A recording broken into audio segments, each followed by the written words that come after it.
toj mokyklai vaikučiai taip, kad yra iš tikrųjų sunku dirbti, taip norint. Kadangi jau apie 20 metų dirbant, tai prisižiūrėjau, kad gerų įmonį dirbant, o čia ne specialiai. Eina, laužo, trina, vos tik padarei ką nors, ar ką, eina.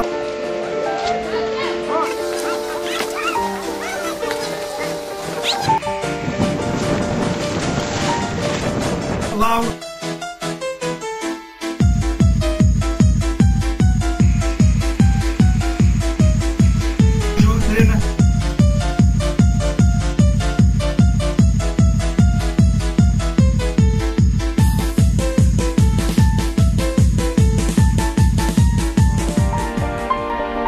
Eina, laužo, trina, vos tik padarei ką nors, ar ką. Yra net tokių vaikų, kad tik vos padarai. Sako, dėdė, nedaryk visiems sulaužyti. Dėdė, nedaryk vis tiek sulaužyti. Dėdė, nedaryk vis tiek sulaužysi. Dėdė, nedaryk vis tiek sulaužyti. Dėdė, nedaryk vis tiek sulaužysim. Dėdė, nedaryk vis tiek sulaužysim. Ir dėdė, nedaryk vis tiek sulaužysim. Čia nekeistas. Bet taip yra labai nepatogu, na tai ką. Žinoma, jų darbas laužyti bus taisyti. Bet būtų žinoma daug kultūringiau ir maniau, kad šito nebūtų. Ir galima bus sustabdyti gražumą. Yra tokių, kurie tikrai eina.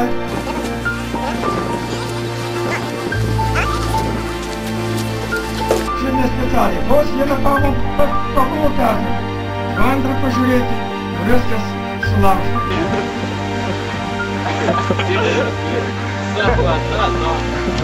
Labai nedaryk vis tiek sulaužysim.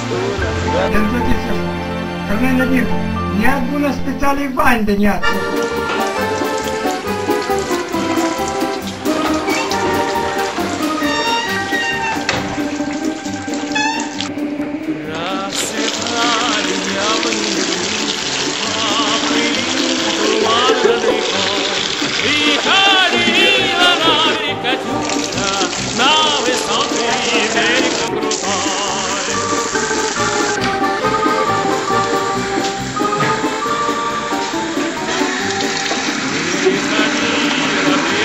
Kraną paleidžia, palieka.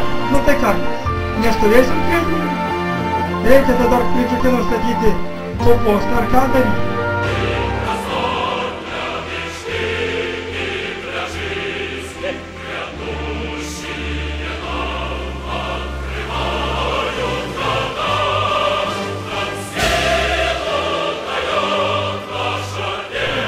Mes žiūrime ir viskas. Reikia, kad daugiau ir mokytojai stengtųsi, tenai savo žiūrėti.